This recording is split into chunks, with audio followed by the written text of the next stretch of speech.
संवेदना है हमारी उनके साथ, उनके परिवारों के साथ। लेकिन फिर भी एक बात तो यहां पर कहना अनिवार्य है कि मृत्यु न तेरी गुलाम है न मेरी। मृत्यु उम्र पूछ कर नहीं आती, मृत्यु जाति पूछ कर नहीं आती, मृत्यु मजहब पूछ कर नहीं आती। मृत्यु का नाम है, उसका काम है तेरा सब कुछ बदल देना। मृत्यु का काम है तुझे समाप्त कर देना। समाप्त वो आत्मा को कभी नहीं करती, समाप्त करती है वो इस शरीर को जो हाड़ मांस का पुतला है। ये जो शरीर है ये कन्वर्ट होता रहता है, हमेशा कन्वर्ट होता रहता है, एक एक मिनट में बदल रहा है। जितनी देर में आपने ये चैप्टर सुना, अभी मैंने जितनी देर में बोला, इतनी देर में बोलते बोलते बदल गया आपका शरीर। यकीन न हो तो 5 साल पहले वाला अपना फोटो देख लेना और अब अपना फोटो देख लेना, और आने वाली 5 साल बाद अपना फोटो देखना। तुम खुद देखोगे कि तुम हर दिन बदले। मैं तो अपना 5 साल पहले का फोटो देखता हूं तो मुझे तो लगता है ठाकुर जी वही ठीक था। हाँ, दिन पे दिन बदल रहा है, शरीर बदल रहा है, स्वभाव बदल रहा है। तो आप सबसे निवेदन है, मृत्युर प्राणी नाम ध्रुव, मृत्यु सत्य है जिसे कोई काट नहीं सकता। इस मोक्षदायिनी जगन्नाथपुरी में बैठकर मेरे भाई बहन, तीर्थों की मर्यादा पुनः आपको आगाह कर रहा हूं, बना के रखें। तीर्थ स्थान पिकनिक स्पॉट नहीं हो सकते।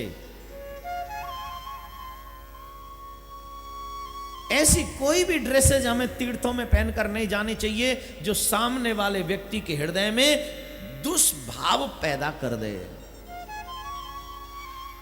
ये भाई लोगों के ऊपर भी डिपेंड है, ये सिर्फ मैं मां बहनों के लिए नहीं कह रहा हूं। हरिद्वार से ऊपर जब आप जाते हैं ना तो देखो, जो गाड़ियों में बैठ बैठ के जाते हैं ना हरिद्वार से ऊपर, या हरिद्वार भी इवन वृंदावन भी,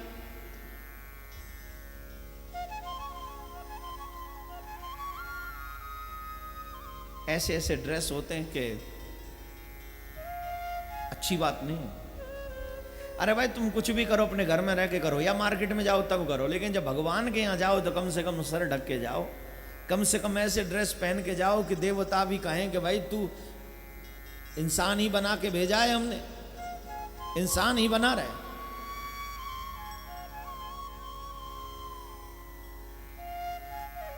आपका ड्रेसअप आपके चरित्र का निर्माण करता है, ध्यान रखिए।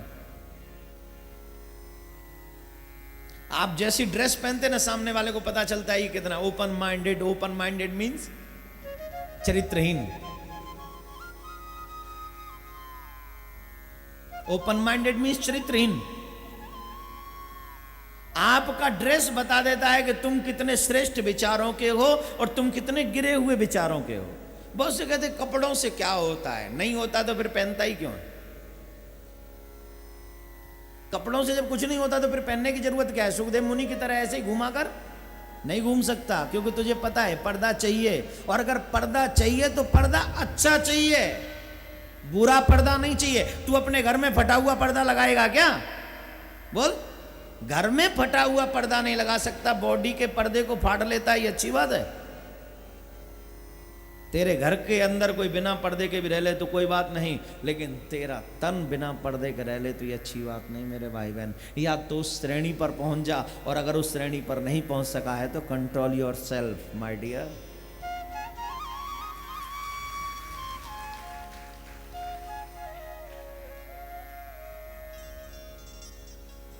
मरना है, जवान भी मरेगा तो निर्वस्त्र ही जाएगा। क्यों? तब वो मिट्टी कही जाती है। क्या कहते हैं? मिट्टी। और मिट्टी को पर्दे की जरूरत नहीं है। तो आप सबसे मैं यही कहूंगा कि आप लोग तीर्थ में जितनी देर, मैं आपसे कह रहा हूं, आस्था पे कोई सुन रहा है मैं उनसे नहीं कह रहा हूं, आप प्लीज। लेकिन जो यहां मेरे साथ बैठकर तीर्थ में कथा सुन रहे हैं, सत्कर्म कर रहे हैं, भागवत सुन रहे हैं, प्रभु जगन्नाथ के दर्शन कर रहे हैं, आपसे मैं जरूर कह रहा हूं कि ऐसा कोई भी ड्रेस मत पहनना जिससे तुम्हें देखकर सामने वाले के मन में दुष्भावना पैदा हो जाए। और ये तुम्हारी जिम्मेदारी है, और तभी तुम सच्चे गुरु के सच्चे चेले भी साबित होगे।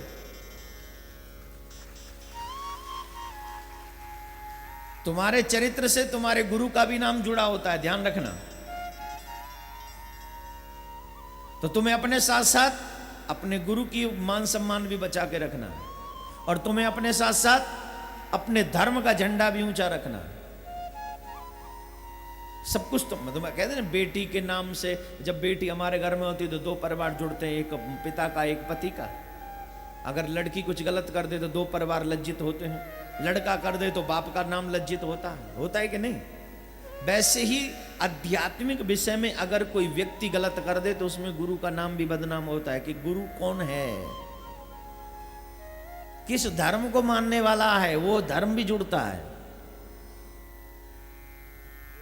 तो इसलिए मैं आप सबसे बार बार निवेदन करूंगा, आज तीसरा दिन है तो अपने मर्यादाओं को आप, वैसे मैंने ऐसा कोई देखा नहीं है, जब से मैं 3 दिन से हूं आपके साथ, ऐसा कोई मुझे दिखा नहीं जिसको मैं कहूं कि आप प्लीज सुधर जाइए। आप वैसे परफेक्ट हैं, लेकिन no one can perfect in this world. इस दुनिया में संपूर्ण नहीं है ना कोई, इसलिए आगे भी ये हरकत ना हो जाए, गलती ना हो जाए, इसलिए मैं आपको पहले से ही आगाह कर रहा हूं। चाहे परसों वाले वस्त्र दोबारा से वॉश करके फिर पहन ले, इट्स ओके, वो सही है ना? राधे राधे बोलना पड़ेगा, जोर से बोलना पड़ेगा। राजा परीक्षित को श्राप लगा, और राजा परीक्षित को जब श्राप लगा तो राजा ने उसी वक्त घर छोड़ दिया। संतों के समीप आ गए और संतों से पूछा, प्रभु कृपा करके बताइए,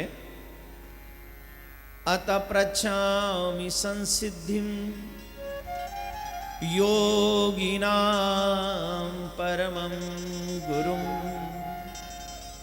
पुरुषस्य यत् कार्यं म्रियमाणस्य सर्वथा यच्छ्रोतव्यं रथोजप्यं यत् कर्तव्यं नृभिः प्रभो स्मर्तव्यं भजनीयं वा ब्रूहि यद्वापि वर्यम्। राजा परीक्षित हाथ जोड़कर परम श्रद्धेय सुखदेव जी महाराज के चरणों में साष्टांग प्रणाम करते हुए कहते हैं, हे गुरुदेव, जो मरणासन पर मौजूद लोग हैं उनको क्या करना चाहिए? अब वो ये वाली बात आ रही है जो मैंने पहले दिन कहा था, परीक्षित परमार्थी है, स्वार्थी नहीं। अब परीक्षित को सांप लगा है तो परीक्षित को बात ये होना चाहिए कि भाई मुझे सांप लगा है तो मेरी मृत्यु 7वें दिन है, आप मुझे बताओ मैं क्या करूं? और परीक्षित कह रहे हैं, म्रियमाणस्य, जो व्यक्ति निश्चित तौर पर मरने वाला है वो क्या करे? मतलब उन्होंने प्रश्न अपने लिए नहीं किया, उन्होंने सबके लिए किया। ये बाजे वाले भी मरेंगे, ये कथाकार भी मरेंगे, ये सोफे वाले भी मरेंगे, ये नीचे बैठने वाले भी मरेंगे, ये जितने भी सिस्टम बैठे हुए हैं, एक एक पर्सनल नाम नहीं लूंगा मैं, हाँ या ना? सबको मरना, अमर नहीं है कोई। ये बंसी वाले अमर हैं क्या? जो बंसी बजाएंगे तो बोले बंसी वाला है तो नहीं मरे, ऐसा नहीं है। या महाराज यहाँ व्यासपीठ पे बैठा है तो महाराज नहीं मरेगा? मुझसे पहले इस व्यासपीठ पर हजारों लाखों लोग आकर बैठकर चले गए, लेकिन आज वो इस दुनिया में नहीं है। मृत्यु किसी के लिए अपना स्वभाव नहीं बदलती है। हां, कोई ध्रुव जैसा अलौकिक दिव्य व्यक्ति हो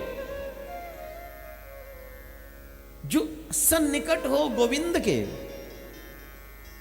कुछ लोग हैं, परशुराम, अश्वत्थामा, कृपाचार्य, ध्रुव, ऐसे लोग हैं, मृत्यु इनके नजदीक नहीं जा सकती है। हनुमान जी, ऐसे लोग हैं कुछ, लेकिन हम उन जैसे नहीं हैं। हम उन जैसे नहीं हैं, हम उन जैसे श्रेष्ठ नहीं हैं। हम लोग निकृष्ट हैं, विचारों से निकृष्ट हैं, चरित्र से निकृष्ट है, कर्म से निकृष्ट है,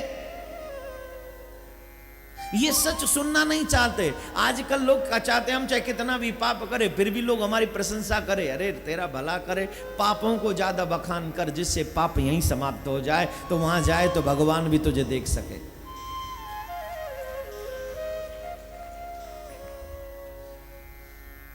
तो प्रश्न बड़ा सुंदर और एवं आभासदम पृष्ठ सराज्ञा सलक्षणाय अग्रा यद भाषित धर्मज्ञो भगवान बादरायणी।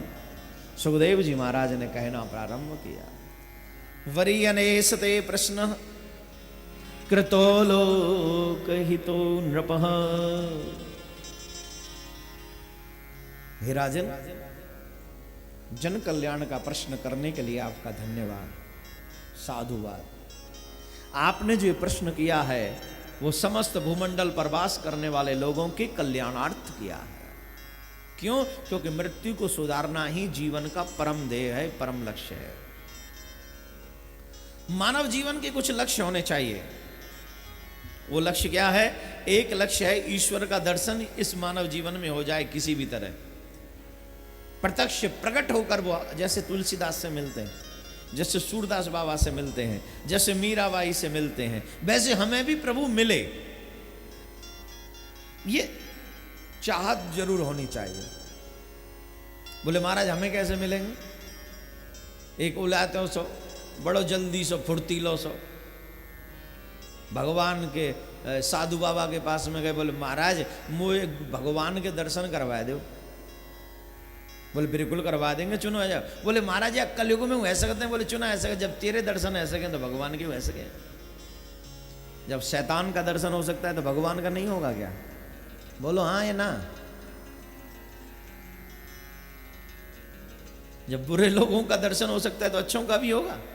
बोले मुझे भगवान के दर्शन करवा दो बाबा। बोले करवा देने के तू आ, चल पहले गंगा जी नहाया हम, फिर गंगा जी नहाए के फिरते हो दर्शन करवाएंगे। बोले हाँ बाबा जी बात ठीक है, जितने पाप हैं वह गंगा में धो जाएंगे, फिर दर्शन ला के आ जाएंगे। चल बाबा जी ले गए गंगा जी में, वह चेला है और दर्शन करवाए। बोले फिर गंगा में डुबकी लगाई। बाबा ने झट वहाँ से यहाँ ते पीछे ते पकड़ ली वह किन्नार है, वो डुबाई राखी पानी में, कर दर्शन भगवान के। अब वो छटपटावे, बोल तो सके नहीं, मन ही मन में कह रहा बाबा का मार के ले जाएगा, जब मरी को तो दर्शन कहाँ होंगे। रो चिल हाथ पांव फेंके, तड़पने लगा और जैसे तैसे वो कहे चाहे मेरे कुछ भी हो जाए बस इस गंगा में से निकल जाऊं या बाबा जी का दर्शन नहीं करूं दोबारा। कुछ देर बाद बाबा ने छोड़ दिया और वो ऊपर आ गया। बाबा ने कही बोले बेटा है के दर्शन? बोले बाबा जी साधु हो क्या आदमी मारवे के आदमी, तुम्हें आदमी ने मारवे को गंगा में नहा रहे हो? क्यों क्या भय दर्शन नहीं भय? बोले बाबा तुम आदमी ने मारवे लाओ का गंगा में, जब मर जाएगा तो दर्शन कहाँ से होगा? बोले बेटा ये दर्शन की पहली चाहत है। कैसे? बोले एक बात बता, जब मैं तेरा सर पानी में डुबा के रखा था तो तेरे मन में क्या आ रहा था? तू इतना छटपटा क्यों रहा था? बोले मैं ये छटपटा रहा था चाहे मेरी दुनिया लुट जाए, सब कोई कहीं चला जाए, आई डोंट केयर, पर कैसे भी मेरा मुंह इस पानी से बाहर निकल आए, यही मेरी छटपटाहट का उद्देश्य था कि मैं बाहर निकलूं तो सांस लूं। बोले जैसे तू छटपटा रहा था बाहर निकलने के लिए, एक श्वास लेने के लिए, जैसे एक श्वास के लिए तेरी ये तड़फन थी, छटपटाहट थी, उतनी ही तड़फन तुझे भगवान के दर्शन के लिए जिस दिन हो जाएगी मेरा ठाकुर तुझे मिल जाएगा।